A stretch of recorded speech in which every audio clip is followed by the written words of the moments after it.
시편은 시를 기록한 이 시인의 상황을 알고 또 파악하면 그 시를 이해하는 데 많은 도움이 되죠. 오늘 시인의 상황은요, 5절에 나와 있습니다. 5절을 세 번역으로 한번 보십시오. 주님께서 주시는 힘을 얻고 마음이 이미 시온의 순례길에 오른 사람들은 복이 있습니다. 시인은 지금 순례길 중에 있는 사람이에요. 순례길은 무엇인가? 이 사전을 보니까요, 성지를 찾아가 경배하는 신앙 행위라고 설명이 되어 있어요. 이스라엘 백성들은 가나안 땅에 들어가서 살기 시작하면서 하나님께 예배드리는 공식적인 성전이 지어지기 전까지는 이전에 하나님과의 그 신앙의 추억이 있었던 공간들로 순례길, 순례 여행을 떠나서 그 하나님께 예배하는 시간들을 가졌습니다. 성전이 없을 때는 이전에 이스라엘 백성들이 하나님을 만났던 시내산을 순례하거나 혹은 뭐 하나님께서 의미 있는 장소로 만들어 주신 뭐 베델과도 같은 그런 장소들을 찾아다니면서 하나님께 예배를 드렸고, 이제 성전이 세워진 이후부터는 멀리 가지 않고 이스라엘 안에 있는 그 예루살렘 성전으로 가서 예배를 드렸어요. 지금 시인은 그 예루살렘 성전을 향해서 이제 그 순례길 중에 이 노래를 고백하고 있는 것입니다. 이스라엘 백성들은 성전이 생긴 이후로 1년에 3번은요, 꼭 모든 이스라엘에 있는 백성들이 그 예루살렘 성전에 가서 하나님께 예배를 드렸어요. 지금 시인이 그 과정 중에 있다는 것입니다. 그리고 이 순례길을 가는 사람들이 누렸던 게 있죠. 말씀에 보면 시온의 순례길에 오른 사람들은 복이 있습니다. 그러니까 그들은 복을 누렸다는 것이죠. 여러분, 복이 무엇일까요? 복. 성경을 보면 복에 대한 의미가 되게 다양하게 나와요. 복은 뭐 하나님이십니다. 또 뭐 하나님이 베풀어 주신 구원이 복입니다. 또 하나님이 주신 모든 것이 복입니다. 다양한 복에 대한 정의가 나오는데요, 분명한 사실 한 가지는 우리에게는 반드시 복이 필요하다는 것이에요. 여러분, 혹시 복이 필요하시지 않은 분 계세요?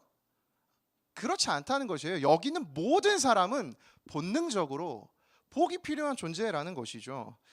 이 조연산 목사님 쓰신 책 중에 우리는 복이 필요합니다에서도 이 부분을 이렇게 설명해요. 우리는 하나님이 사람을 지으시고 그에게 가장 먼저 뭐 주셨게요? 복이요. 그에게 가장 먼저 복을 주셨다는 것에 주목합니다.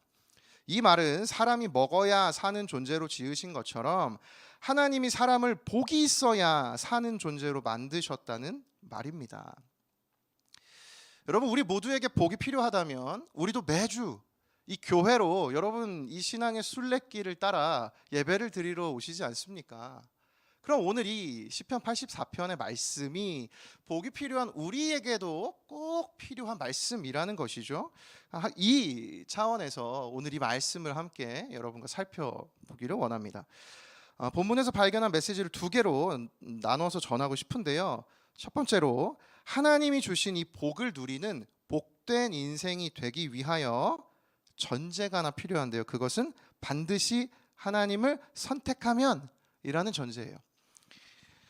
오늘 이 시편 84편을 네 부분으로 정리할 수 있습니다. 나눌 수 있어요. 1절부터 4절. 그 부분은 시인이 이 성전을 생각하면서 그가 가졌던 이 감정과 생각들이고요. 5절부터 7절은요, 실제로 시인이 이 순례길을 걸어가면서 있던 일을 이야기하는 것이고, 8절과 9절은 이 성전에 도착을 해서 시인이 하나님께 기도하는 내용이에요. 그리고 10절부터 12절은 마지막 결론입니다. 하나님, 제가 정말 하나님의 성전을 사랑합니다. 이 이야기가 시편 84편의 내용의 전부예요. 이 시인이 성전으로 올라가면서 이 오늘 읽었던 84편을 막 노래하고 있다고 여러분 상상을 해보십시오. 시인은 지금 어떤 마음이었을까요? 열심히 하나님을 향해 예배를 하러 가면서 이 순례길 중에 우리가 읽은 이 시편 84편이 뭐 모르지만 이 당시는 노래였다는 거죠. 노래를 막 부르면 흥얼흥얼 막 주의 장막에서 이렇게 하면 올라가고 있었어요. 성전에 도착하기도 전에 본문에 등장한 이 시인의 감정이 드러나는 구절이 있는데요, 2절 말씀입니다. 2절 세 번역인데요, 내 영혼이 주님의 궁전뜰을 그리워하고 사모합니다. 내 마음도 이 몸도 살아계신 하나님께 기쁨의 노래 부릅니다. 시인은 지금 성전에 도착하지도 않았는데 기쁨이 가득한 마음이라는 걸 알 수가 있죠. 왜 그랬을까요? 시인은 아직 경험하지도 않았는데 왜 그가 기뻤는가? 3절의 이유가 나와 있어요.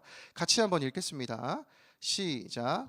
나의 왕 나의 하나님 만군의 여호와여, 주의 제단에서 참새도 제 집을 얻고 제비도 새끼둘 보금자리를 얻었나이다.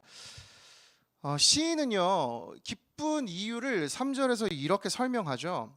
성전에 있는 새들도 하나님께서 그들에게 보금자리를 주시고 그들을 하나님이 지켜주시는 이 하나님의 은혜가 새들에게도 있었다는 것이에요. 그러니까 시인은 알고 있었어요. 이미 이 새들도 보살펴 주시는 하나님의 보호하심과 은혜가 있었다는 것이죠. 중요한 건 시인은 이전에 이 경험을 했었다는 것이에요. 성전에서 이것을 알고 그가 느끼고 있었다는 것이에요. 어떻게 이 일을 경험했을까요? 당연히 여러분 가봤으니까요. 당연히 예배를 드려봤으니까 시인은 지금 이걸 경험하고 알고 있는 것이에요. 그곳에 어딘가에 새들이 이렇게 자리를 마련해 있고 그것을 아름답게 시적으로 표현한 것이죠. 시인은요 몇 차례나 끊임없이 하나님 앞에서 예배를 드렸던 경험이 지금 있었다는 것 아닙니까? 순례길에 오른다는 것은요 여러분 시간을 내어서 그가 직접 여러분과 같이 이렇게 예배당으로 그 예루살렘 성전으로 그가 나아갔다는 것을 의미해요. 곧 생각에만 머무르지 않고 행동으로까지 시인이 연결해서 그가 지속적으로 이 경험을 해왔다는 것입니다. 사랑하는 대학부 청년 여러분, 신앙생활을 하면서요 청년의 때에 반드시 이 하나님을 선택하는 훈련을 하십시오. 하나님을 선택하는 그 도전을 하십시오. 이 경험을 여러분이 20대 때부터 쌓아갈 때 하나님을 선택했을 때 주님이 주시는 기쁨이 있었어. 이건요 여러분 경험하지 않고서는 아무리 제가 앞에서 앵무새처럼 이야기해도 결코 여러분에게 와닿지 않습니다. 실제로 이 말씀이 여러분에게 생생한 하나님의 역사로 경험되기 위해서는 반드시 오늘 이 시인처럼 끊임없이 매일매일 하나님을 향한 순례길의 인생을 살아갈 때에만 여러분과 제가 경험할 수 있다는 것이에요. 여러분 이걸 미루시면 안 되는 것이에요. 오늘 이 자리부터 결정하실 수 있다는 것이죠. 여러분 삶에서 하나님을 선택하십시오. 여러분 그 결단을 하실 분들은 아멘으로 화답하시면 좋겠습니다. 삶에서 하나님을 선택하십시오. 아멘. 다른 길이 아니라 순례길을 오르는 이 선택을 하십시오. 그때 그 행동과 경험을 선택할 때 시인과도 같이 아직 성전에 도달하지 않았음에도 또 다른 내 삶의 미션이 있지만 내 마음이 기쁨으로 그 길을 걸어갈 수 있다는 것이에요. 이 아이들을 키우다 보면 참 신기한 경험들을 하는데요. 아이들이 엄청 기분이 나빠요. 근데 막 요구하는 게 있습니다. 아빠 목마를 태워주세요. 아빠 너무 나가고 싶어요. 이런 얘기하고요. 갑자기 일어나서 아빠 오늘 아빠 쉬는 날이니까 장난감을 사주세요. 이게 무슨 인과관계인지 모르겠는데 어쨌거나 바라는 건 장난감인 거죠. 그래서 안 된다고 이야기하면 막 기분이 막 상해 있습니다. 바뀐 거 하나 없어요. 지금 집이고 계속 기분 나쁜데 아이들이 요청하는 걸 이렇게 해주겠다고 말하는 순간 기분이 180도가 바뀌는 겁니다. 아직 사주지도 않았어요. 사줄지 모를 텐데 그냥 한번 얘기해 본 건데 아이들은 금방 기분이 바뀝니다. 이걸 보면서 참 신기하더라고요. 한순간에 마음이 전환돼요. 여러분 이게 아이들이라서 그런 것일까요? 아내가 옆에서 이 상황을 지켜보고 이런 말을 한마디 했습니다. 감정은 선택이야. 저는 근데 그 말이 굉장히 인상적이더라고요. 감정은 선택이구나. 아이들은 기분 나쁘기로 선택했어요. 아빠가 내 말을 들어주지 않네. 근데 아빠가 내 말 들어주는 순간 기분 좋기로 선택해요. 다른 사람입니다. 이 둘은 정말로 기분이 확. 여러분 감정은 선택이에요. 어떤 감정에 여러분을 맡기느냐, 여러분의 감정을 무엇으로 채우느냐가, 어떤 감정을 지배하느냐가 여러분의 삶을 좌우합니다. 여러분, 여러분의 마음과 저의 마음을 하나님으로 채우는 선택, 하나님으로 지배하기를 선택하는 우리가 되기를 예수님의 이름으로 축복합니다. 이 예배 자리와, 그래서 여러분 신앙생활하면서 개인의 일정을 놓고 갈등하는 때가 있죠. 예배를 드릴까, 뭐 내가 저 좋아하는 곳 어디를 갈까. 여러분이 갈등은 너무 좋은 기회예요. 그 갈등을 갖는다는 것 자체가 저는 너무 좋은 신앙의 훈련과 성장의 기회라고 생각해요. 여러분, 그 갈등의 순간 한번 평소와 다른 새로운 결정을 해보십시오. 당연히 예배지. 당연히 나 하나님에게로 나아가 봐야지. 여러분, 우리가 이따 갈등하는 이유는 이거예요. 내가 선택하고 싶은 것을 선택할 때 내가 예상하는 기쁨이 있단 말입니다. 이거 하면 이게 좋을 텐데. 예배 시간에 가면 뭐 지루해.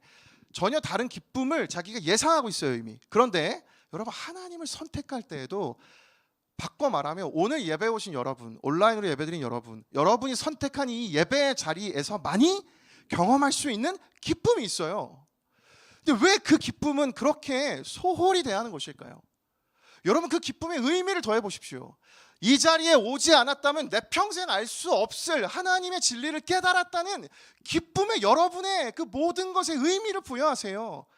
전혀 새로운 인생의 걸음들이 이어집니다.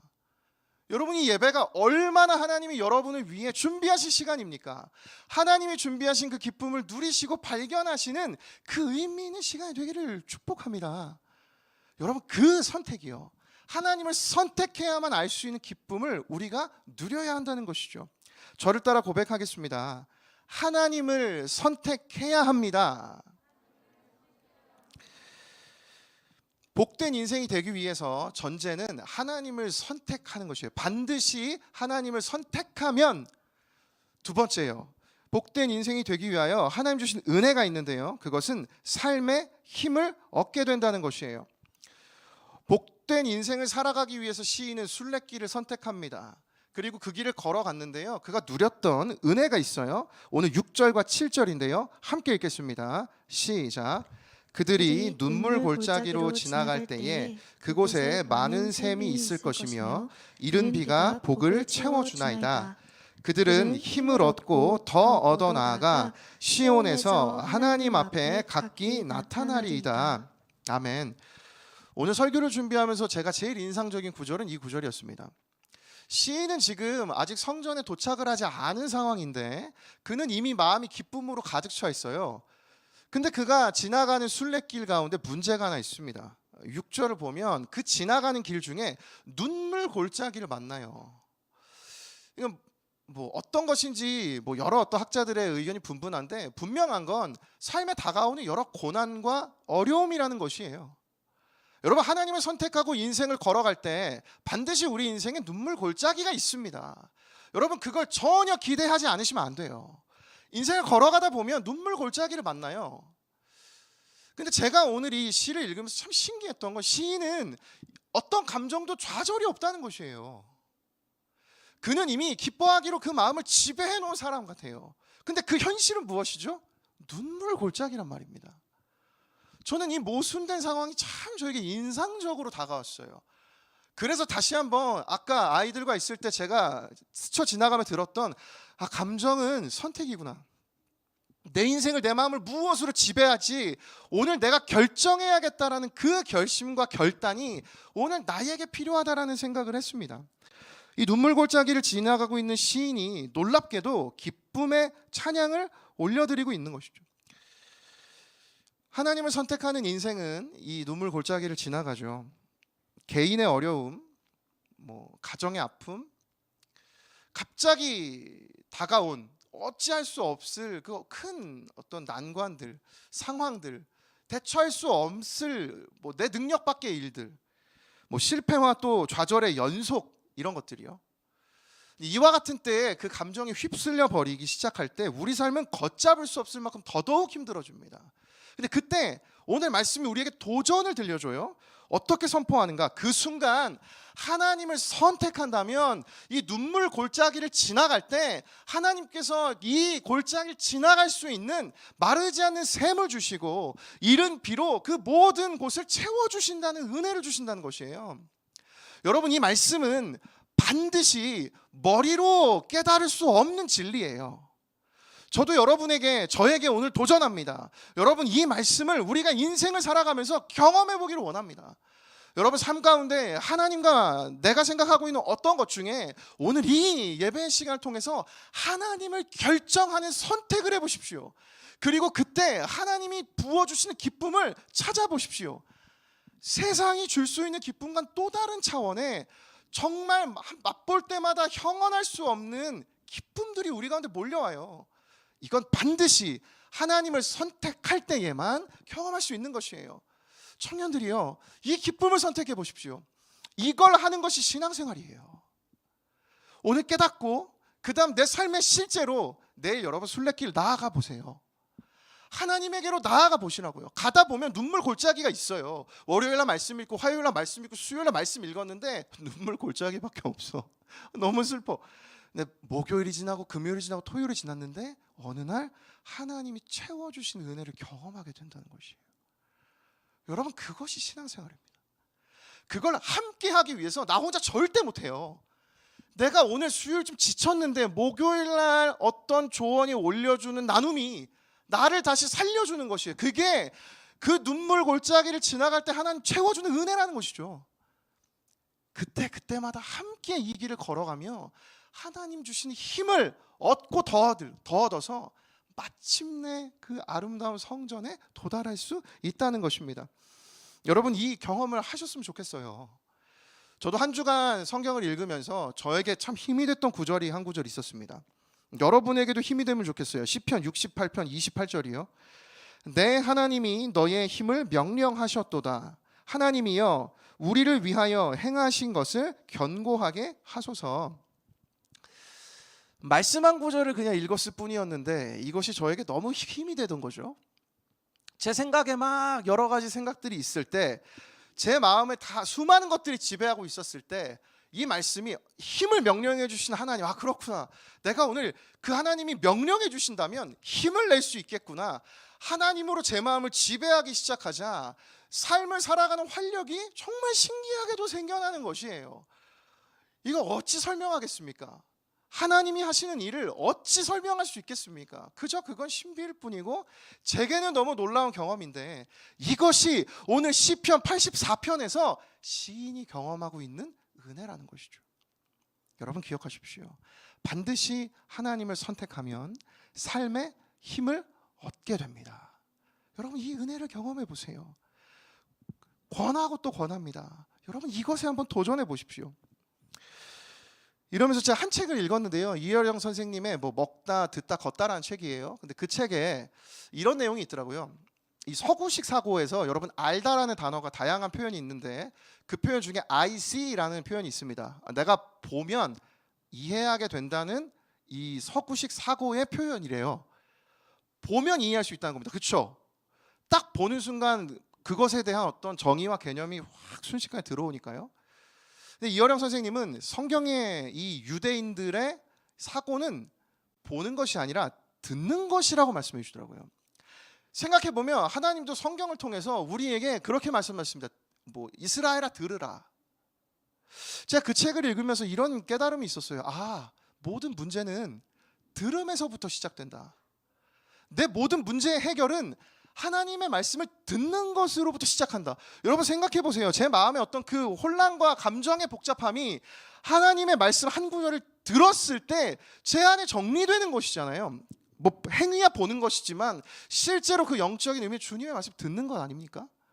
여러분이 고민하고 있는 인생의 문제는 어떠한 것을 보고 찾는 것으로 해결되는 것이 아니에요. 하나님의 말씀을 듣는 것으로부터 모든 문제의 해결은 시작이 됩니다. 저에게 이것이 너무 의미가 있더라고요. 여러분, 보는 것을 넘어서서 듣는 문화로 넘어가십시오. 이 들음으로 여러분의 인생을 나아갈 때 삶의 새로운 지경이 열리게 되는 줄을 믿습니다. 하나님을 선택하십시오. 하나님의 말씀을 듣기로 결단하십시오. 그때 삶의 힘을 얻게 되는 줄을 믿습니다. 그래서 오늘 시인이 내리는 결론이 있는데요. 마지막 구절입니다. 12절이요. 같이 함께 읽겠습니다. 시작. 만군의 여호와여 주께 의지하는 자는 복이 있나이다. 여기 의지하다라는 단어는 이제 신뢰하다라는 단어예요. 그러니까 내가 굉장히 신뢰하는 것, 내가 의지하는 것. 이 구절 묵상하면서 여러 생각이 들었는데요. 여러분에게 한 가지 질문 드리고 싶습니다. 여러분 혹시 이 자리 예배드리는 여러분 각자 내가 오늘 가장 의지하고 있는 것이 무엇이지? 한번 떠올려 보시겠어요? 여러분 오늘 뭘 가장 의지하고 계세요? 여러분의 외모? 여러분의 어떤 끄덕끄덕하는 지체가 있어서 깜짝 놀랐어요. 나의 외모, 뭐 나의 재력, 나의 능력, 뭐 나의 인맥. 여러분 무엇을 의지하고 계세요? 저는요, 이 의지하다라는 것이 무엇일까? 여러분 근데 의지하는 게 뭘까요? 이게 되게 궁금하더라고요. 하나님, 물어보겠습니다. 여러분 주께 의지하는 게 뭡니까? 이 아름다운 표현을 너무 많이 들었는데 도대체 주께 의지하는 게 뭐지? 이제 주중에 이제 읽었던 책 중 팀 켈러 목사님이 이런 말을 했는데요. 세상이 계속해서 우리에게 들려주는 이야기가 있대요. 그걸 이제 팀 켈러 목사님은 세속적 내러티브라고 굉장히 멋지게 표현하셨어요. 이 세속적 내러티브가 우리에게 계속 들리고 우리가 그걸 받아들인대요. 예를 들면 이런 것이에요. 자유. 타인에게 피해를 주지 않는 한 당신이 선택한 대로 인생을 살아가는 자유를 누려야 한다. 좀 익숙하죠. 자주 들었던. 과학. 우리의 문제를 해결할 수 있는 유일한 길은 객관적인 과학과 사실로부터만 주어진다. 동의가 되죠.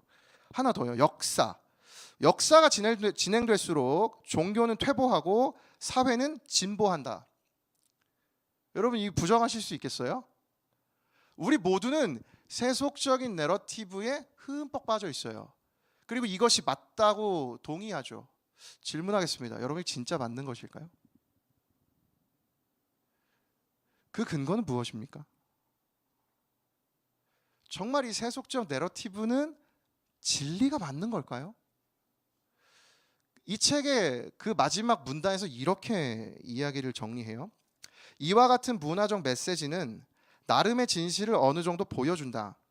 하지만 이것들은 모두 신학적인 오류가 있으며 인간의 삶에도 실제적으로 해를 끼친다. 성경의 진리는 왜곡된 내러티브의 힘을 약화시킬 뿐 아니라 균형을 바로잡는 역할을 한다. 따라서 오늘 저는 의지하다는 단어를 이렇게 바꿔 표현하고 싶습니다. 받아들인다. 여러분 이 세속적 내러티브를 받아들이신 것이 의지하는 것이에요. 이것이 맞구나. 이렇게 살아가면 행복해지는구나. 반대로 그럼 주를 의지하는 것은 무엇일까요? 오늘 전했던 이 말씀이요. 정말 하나님을 내가 인생 가운데 결정의 순간에 선택하면 하나님이 나에게 힘을 주신다는 걸 여러분이 받아들이는 것이 주를 의지하는 것이에요. 여러분 이 경험을 인생 가운데 해보시기를 축복합니다. 받아들이고 내가 의지하는 그것이 내 마음을 지배하는 것이죠. 우리의 마음을 하나님의 생각으로 지배하기를 원합니다. 그래서 내 인생을 살아갈 때 눈물 골짜기를 지나갈 때 하나님이 부어주시는 삶의 힘을 얻고 더 얻는 은혜를 누리는 저와 여러분이 되기를 예수님의 이름으로 축복합니다.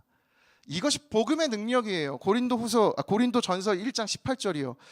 십자가의 도가 멸망하는 자들에게는 미련한 것이요 구원을 받는 우리에게는 하나님의 능력이라. 여러분 받아들인 자들에겐 복음은 미련한 것인데 받아들이지 않는 자들에게는 복음이 미련한 것인데 받아들인 자들에게는 능력이 된다는 것입니다. 여러분 이걸 경험하십시오. 여러분 이걸 인생 가운데 포기하지 마십시오. 그것이 진정한 크리스천 청년인 것이에요. 그것이 진정한 그리스도인인 것이죠. 설교를 맺겠습니다. 여러분 이 변화의 시작, 오늘 여러분이 결단하시고 들으신 것을 우리는 보통 이렇게 생각하는 경우가 있어요. 하나님 제가 마음이 좀 정리가 되면, 제 생각이 좀 복잡하니까 제가 좀 준비가 되면 제가 하나님 이 결정을 한번 해볼게요. 이런 생각을 가지죠. 네, 오은영 박사님이 이런 이야기를 하셨었는데요. 전 이 이야기로 오늘 좀 설교를 마치고 싶습니다. 한번 들어보세요. 새 창을 만들기 위해 가장 먼저 해야 할 일은, 여기 새 창은 그러니까 인생을 바라보는 창문이 있답니다. 근데 그것이 이제 어린 시절에는 나의 부모님이 인생의 창이 된대요. 부모님이 가르쳐 주신 모든 걸 통해서 삶을 바라보니까요. 근데 이제 성인이 되었을 때 이 부모님이 주시는 그 창문이 아니라 새로운 창이 필요한데, 그 변화에 대한 설명이에요. 다시 들어보세요. 새 창을 만들기 위해 가장 먼저 해야 할 일은 이 상처가 회복되어야만 내가 뭔가 할 수 있다는 생각에 매몰되지 않는 겁니다. 이해되세요? 내가 새로운 창을 만들기를 결단하기 위해서는 이 상처가 회복된 다음에 내가 뭔가 할 수 있을 거란 생각에 매몰되지 않아야 한다는 것이에요. 문제가 완전히 해결이 되어야만 내가 다시 새롭게 태어날 수 있다는 생각 안 하는 것이 좋아요 라고 오은영 박사님 스타일로 얘기하는 거죠. 상처 회복이 선행되어야 한다고 생각하면 평생 상처에서 허우적거릴 수 있습니다. 그러면서 이분은 이렇게 얘기하거든요. 내가 성인이 되었으면 그 관계는 끝났다고 생각하세요. 내가 성인이 된 이상 그 관계는 심정적으로 끝난 겁니다. 저와 여러분에게 언제나 있는 갈등이 이것이에요. 하나님, 제가 아직 회복이 되지 않고 준비가 되지 않았어요. 제가 새로운 창을 만들 아직 그 준비가 안 됐어요. 여러분, 이 고백은 해결이 된 이후에 하는 것이 아니에요. 오늘 이 자리에서 바로 하나님의 말씀을 내 것으로 받아들이고 하나님을 의지하는 그 선택을 해보십시오.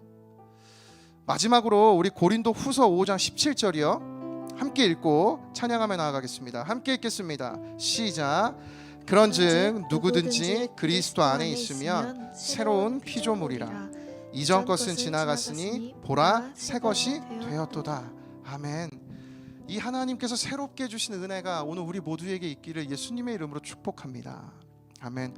우리 같이 이 시간 함께 이 찬양의 이 본문의 말씀이 녹아있는 찬양이요, 함께 고백하면서 나아가면 좋겠습니다. 함께 고백하며 나아갑시다. 주님, 내가 주의 장막을, 주님, 내가 주의 장막을 사모합니다. 오직 주의 임재를 갈망합니다. 주의 집에서의 하루가 다른 곳의 첫날보다 좋으니 주 사랑 안에 머물며 사랑 노래합니다. 다시 고백합시다. 주님, 내가 주의 장막을 사모합니다. 오직 주의 임재를 갈망합니다. 주의 집에서의 하루가 다른 곳의 첫날보다 좋으니 그 사랑 안에 머물며 사랑 노래합니다. 나의 평생에 단 한 가지 소원, 주의 아름다우신 보며 사랑 노래하는 나의 왕 되신 주님의 얼굴 구하며 주 사랑 안에 머물러 사랑 노래합니다. 우리 다시 한번 가사를 묵상하며 함께 고백합시다. 주님, 내가 주의 장막, 주님, 내가 주의 장막을 사모합니다. 오직 주의 임재를 갈망합니다. 주의 집에서의 하루가 다른 곳의 첫날보다 좋으니 주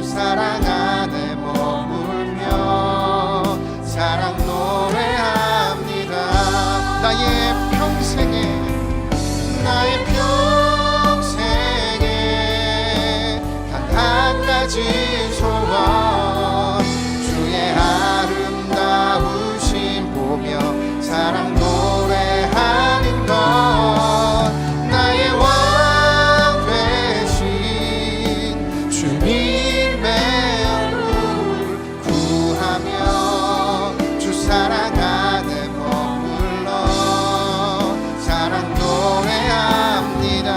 나의 평생에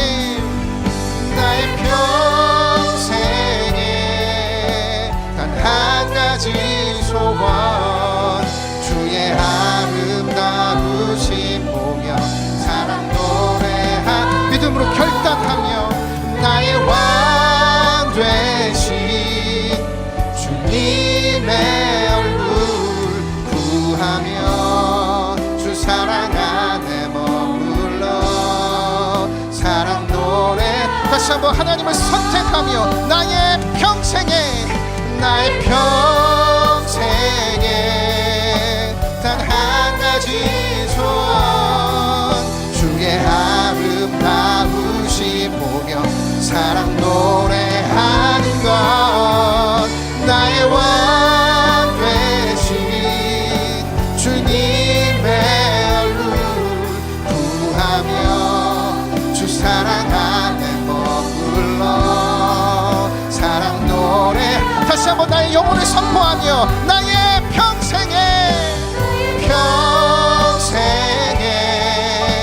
단 한 가지 소원 주의 아름다우심 보며 사랑 노래하는 것 나의 왕 되신 주님의 얼굴 구하며 주 사랑 안에 머물러 사랑 노래합니다.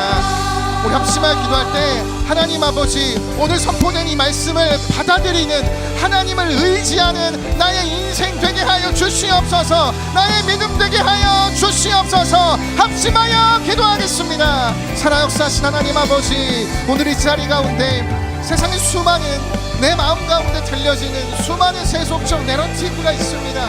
하나님 아버지 부딪혀 싸워내기를 원합니다. 부딪혀 이겨내기를 원합니다. 아버지 하나님을 선택할 수 있는 내 인생의 믿음을 주시옵소서. 하나님을 선택할 수 있는 결단력을 나에게 주시옵소서. 하나님 나의 부족함과 나의 연약함 때문에 때로 넘어지고 좌절하고 눈물 골짜기 가운데 머무르고 있는 주의 청년이 있습니다. 하나님 아버지 그와 같은 때에 나의 마음이 내 감정을 따라가는 것이 아니라 나의 감정을 지배하는 하나님으로 지배하는 인생 되게 하여 주시옵소서. 그때 하나님이 채워주시는 그 이름 비의 은혜 그 눈물 골짜기를 마르지 않는 샘으로 가득 채워주신 하나님의 은혜를 경험하게 하여 주시옵소서. 하나님 아버지 우리에게 하나님 그 은혜로 찾아오시고 오늘도 의지적으로 주님 앞에 내 인생을 결단하며 나아갑니다. 하나님 아버지 예배하기를 결단합니다. 주님을 찬양하기를 결단합니다. 주님 말씀을 순종하며 주님의 말씀을 받아들이며 하나님이 이와 같이 살기를 선택하며 결단하는 그런 인생 되게 하여 주시옵소서. 하나님 아버지 은혜를 구합니다. 주님 역사하여 주시옵소서. 하나님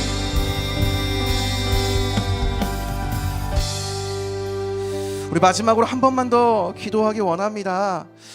여러분 인생 가운데 눈물 골짜기를 지나가고 있는 수많은 영혼들이 있다면 오늘 이렇게 기도하며 나아가기 원합니다. 하나님 아버지 주님을 붙들기를 결단하고 선택할 때 하나님께서 인생 가운데 부어주시는 그 힘을 얻고 더 얻는 은혜를 허락하여 주시옵소서. 하나님을 선택할 때 삶을 살아갈 힘을 나에게 부어 주시옵소서. 우리 마지막으로 주여 한번 외치고 기도하며 나아갑니다. 주여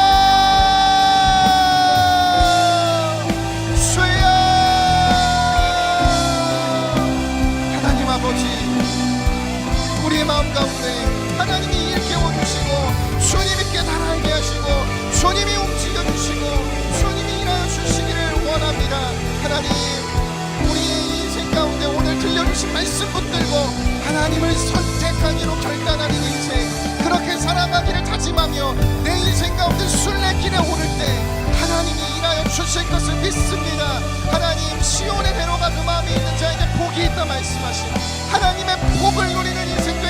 주시옵소서.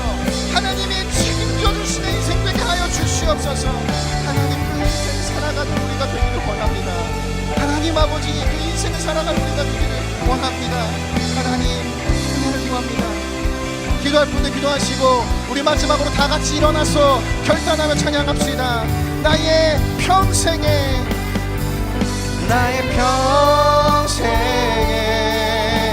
단 한 가지 소원, 주의 아름다우심 보며 사랑 노래하는 것.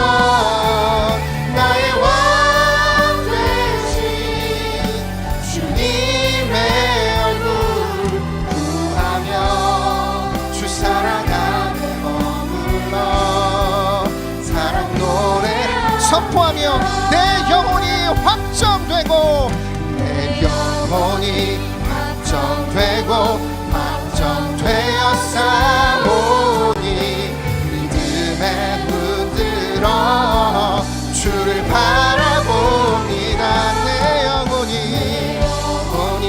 확정되었사오니 믿음에 눈들어 주를 바라보. 다시 한번 결단하면 내 영혼이 확정되고 확정되었사오니 믿음에 눈들어 주를 바라봅니다. 내 영혼이 확정되었사오니 믿음에 눈들어 주를 바라봅니다. 그들이 눈물 골짜기로 지나갈 때에 그곳에 많은 샘이 있을 것이며 이른 비가 복을 채워주나이다. 그들은 힘을 얻고 더 얻어 나아가 시온에서 하나님 앞에 각기 나타나리이다. 아멘. 살아계신 하나님 아버지, 하나님 앞에 절망밖에 없다고 이 고라 자손이 쓴 이 시편의 또 다른 시편, 하나님 그곳에 하나님 절망뿐이라고, 하나님밖에 소망이 없다고 고백했던 그 시인, 하나님 오늘 본문에서는 그 절망이 느껴지지 않는 그 마음에 하나님으로 가득 지배되어 있는 이 시인의 마음을 우리가 살펴보았습니다. 하나님, 인생 가운데 눈물 골짜기와 같은 그 시기를 보내고 있는 인생이 있습니다. 하나님, 비록 내 인생이 지금 눈물 골짜기를 지나갈 수밖에 없는 때이지만 오늘 이 말씀 붙들고 이럼에도 불구하고 순례길을 걷기로 결단할 때 힘을 얻고 더 얻어 나아가는 은혜를 경험하게 하여 주시옵소서. 하나님, 그 영혼들을 불쌍히 여겨주시고 인생을 살아가는 이 걸음 가운데 세상의 수많은 세속적 내러티브를 따라 살아가는 인생이 아니라 하나님이 들려주신 진리를 의지하여 받아들임으로 하나님을 선택하며 은혜를 누리는 우리 모든 대학부 되게 하여 주시옵소서. 그리하여 하나님만이 영광 받으시고 하나님의 아름다운 역사가 인생마다 나타나는 그런 모든 우리 대학부 지체들의 인생 되게 하여 주실 줄 믿사오며, 지금은 우리 구주 예수 그리스도의 은혜와 하나님 아버지의 다함없는 사랑과 성령의 교통하심이 오늘 이 자리 가운데 모인 모든 하나님의 사람들과 항상 함께 하시기를 간절히 축원하옵나이다. 아멘.